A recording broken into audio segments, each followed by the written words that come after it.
So we're locked in right now on Ilhan Omar, the Somali congresswoman from Minnesota, who continues to find herself at the center of what is shaping up to be one of the largest fraud scandals in the country. But if you ask Omar, everything happening, the connections she has to the criminals being locked up and exposed, is all just one big coincidence. Nothing to see here. But the question is, at what point does coincidence turn into accountability and proof that Omar has been aware of and somehow involved in what is currently being uncovered in her district in Minnesota? As always, make sure you smash that thumbs up. Let me know you love the video. Subscribe to the channel for more and share this video. That way more people see what's really going on. Here is Congresswoman Ilhan Omar promoting Somalian-owned Albi Kitchen. Albi Kitchen is located at the front of the same building in which the now famous Quality Learning Center is located. Quality Learning Center, of course, is the child care center that was exposed in Nick Shirley's viral investigative report last week. Do you think this is all a coincidence? At some point, I stopped believing in coincidences when it happens so often, because this wouldn't be the first time. I share with you guys on this channel before the past coincidences as far as things go, as far as with the Safari restaurant and the Feeding Our Future scam, where she was tied to that and on camera. You can go online. I always say this. You can go on YouTube or X right now and see these videos of her promoting said restaurant, the Safari restaurant. You can still see those where they're talking about feeding all of these kids across Minneapolis, but we know now that wasn't really the case, right? I mean, listen, she's constantly speaking about how she's a representative. She represents her community, the Somali community. There's been countless clips of her speaking directly to the Somali community in Minnesota and Minneapolis about how to even do things like avoid ICE. And so to think that she does not have her ear to the streets or aware of these things and is locked into what's going on with the businesses in the Somali community in Minneapolis and her district, I find that very hard to believe, especially when you see things like this. Check this out, guys. You're not going to believe this. This little restaurant.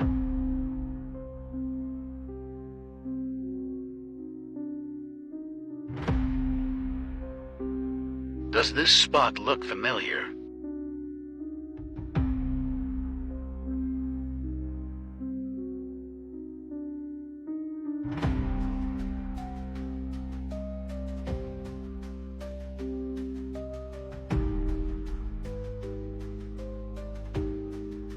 We're here on Nicollet Avenue in front of Quality Learning Center. There was a misspelling in the word learning. Was missing the N, and that has since been updated. As you can see, they got a new sign.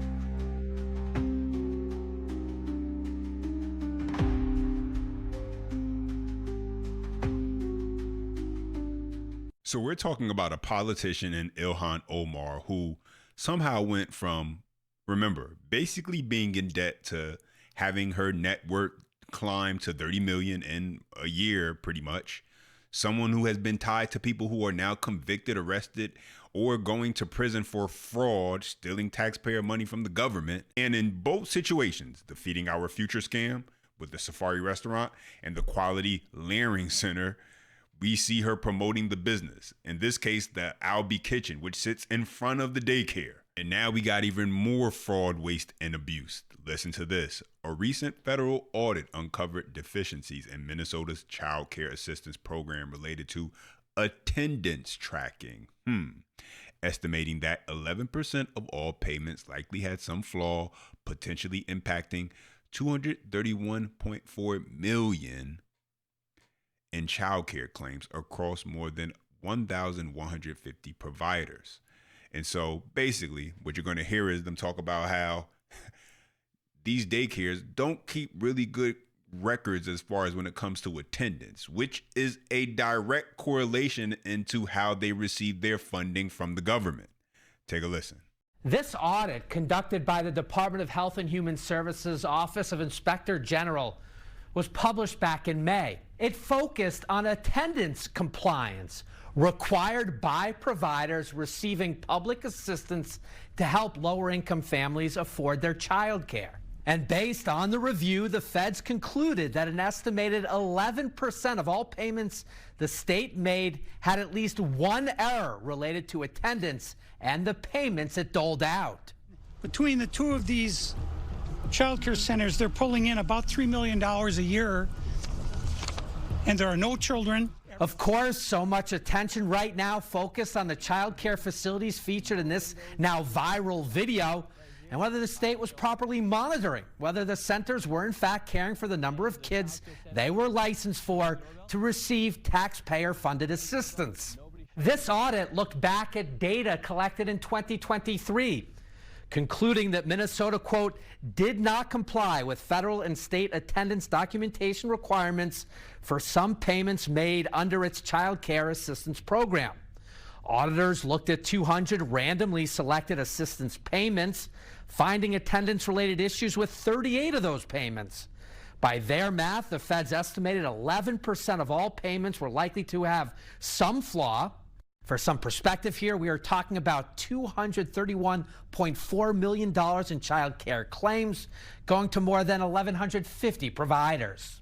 Among the errors found, attendance records for a particular child were unavailable at the center site. Sign-in or sign-out times were missing or included inaccurate dates, and in some instances, a child was marked absent by the provider, but that was not reflected in the government billing system. And so the fraud we see taking place in Minnesota isn't just about the businesses conducting fraud. As you heard in the report there, it's also about the state of Minnesota and the lackluster effort taken when it comes to enforcing the policies that are on the books. Yeah, those who hold power in the state of Minnesota are just as responsible for the fraud going on because they didn't stop it. They allowed it to happen. And now, only after the lid has been blown off, the 90 plus indictments tied to the COVID frauds and scams, and now they're pretending like they're actually doing their job. But the fraud is too out of control now because it was allowed to grow and fester beyond control. That's why it's so easy now for journalists who are now actually doing real investigating to find it. Take a listen. This building right behind me has 22 different home and community-based healthcare companies registered in the building. It's only 4 floors. I walked in there yesterday trying to find a number of them. Many of them appear to be just window fronts, door fronts, with nobody behind.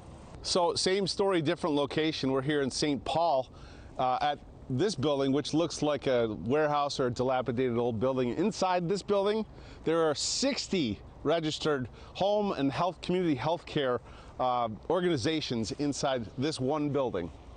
We're here in Northeast Minneapolis, and we're at a building that I believe is on the radar of authorities. They have questions about it. A lot of the businesses in here are home health care businesses. Of the total businesses, there's 37. 17 of them are home health care businesses. So you had to ask why anyone would create the same businesses and then put them all in the same building. And you keep finding the same formula at different locations. Well, it's because they're all in on it. They set it up in a way that allows them to extract as much money as possible from the U.S. government. But instead of turning the faucet off and cleaning up the fraud, tearing down the system and starting over, Tim Walz wants to create even more programs that open the door to more fraud, waste, and abuse. Take a listen. Minnesota's new paid leave program hasn't even been open for 2 full days, and already whistleblowers in state government are saying that people are planning to scam it. Under the new law, almost every resident is eligible to take up to 20 weeks of paid leave a year to take care of family or for medical reasons, with taxpayers footing the bill and paying out a percentage of a person's salary up to $1,420 a week. The program is projected to cost between $1 and $1.5 billion a year, but Republican lawmakers say that could go up dramatically thanks to how vaguely the law is written, making it ripe for fraud. One thing that people don't know, you can designate one person annually as the person you care for. So I can designate my uncle living in Florida go on vacation, and it's up to your employer to investigate whether you're really caring for that person or not. Like, that's just, there's no guardrails. It's going to be ridden with fraud, just like we see in our other systems. The honor system is not the best way to distribute all this money. Despite the growing scandal around the alleged fraud already taking place, Governor Tim Walz is dismissing those concerns from Republican lawmakers, arguing that the paid leave policy pushed through the legislature by Democrats has the necessary guardrails in place to prevent any more rampant fraud. So, just so we're all clear, you have a governor entrenched in a level of fraud going on in his state, perhaps like we've never seen before. It's definitely up there. And now he wants to go start a new program that clearly does not have the proper guardrails. And even if we use his misplaced logic and took him at his word when he says everything is under control and that the guardrails are there, his credibility on this issue is shot based on his past. Matter of fact, it's safe to say the representatives and leaders of Minnesota have shown they cannot be trusted when it comes to creating programs because fraud has occurred at the highest level.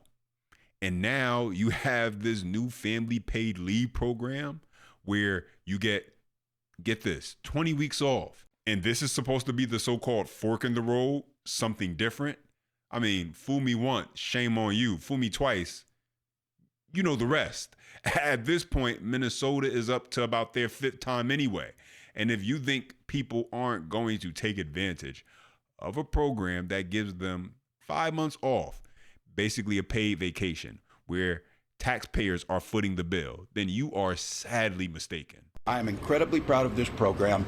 They are on record now opposed to it, and I am on record saying Minnesotans deserve this program. The thing I keep hearing about people, aren't people going to abuse the program? How disrespectful to people to assume that all Minnesotans are scamming. That's what I hear from them all the time. I trust Minnesotans. I believe in Minnesotans. I believe they know. You're not going to get rich, and it's not your full salary. You're not going to scam and take time off. And so, yeah, there you have that. And Tim Walz seems to believe that because it's not their full pay, that's enough to deter people away from actually really wanting to commit fraud and take advantage of the system, as if the idea of what people who would want to take advantage of it would perceive as free money that from the government, basically saying, hey, we'll pay you if you want to take off for 5 months, isn't enticing enough. And there are people out there who will say, well, I'll figure out the rest later. I don't have to work for 5 months. That sounds like a pretty good deal for me as far as things go. If I can figure a way to finesse the system out of 5 months of working, and I can collect some checks. And listen, the applications are already rolling in. So our operational update for the 2nd of January 2026. We wanted to share both application data from 12/31 as well as the 1st of the year.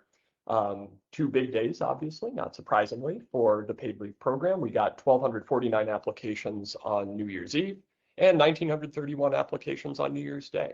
That puts our total submitted to date at about 11,883, just shy of 12,000. And of those, we've made determinations on 6,393 applications. Our teams are working hard to continue to work through these.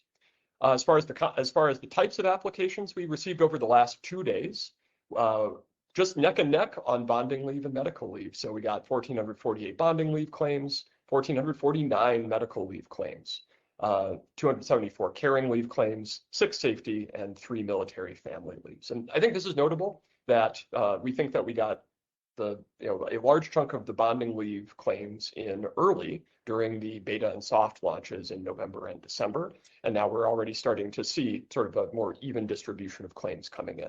Let's get one thing straight. At this point, it's not a matter of if this program will be scammed. It's just a matter of when. Now, do I expect it to happen anytime soon? Of course not. The spotlight, everything is pretty much focused on Minnesota. You have to be an idiot right now. Okay, so I guess it could happen, but I don't think it would. But you have to be an idiot right now to try and commit fraud with this new program in Minnesota. But eventually, time will pass. Minnesota won't be in the spotlight as far as the news cycle goes, and people won't be paying as much attention. And that is going to be the time where those who are waiting for their opportunity to take advantage of systems that are there to be taken advantage of because you have people like Tim Waltz in place who are in charge of them, that's when they strike. But what say you? Drop your comments down below. I appreciate when you guys chime in. Don't forget, smash that thumbs up. Let me know you love the video. Subscribe to the channel for more and share this video. That way more people see what's really going on. Until next time.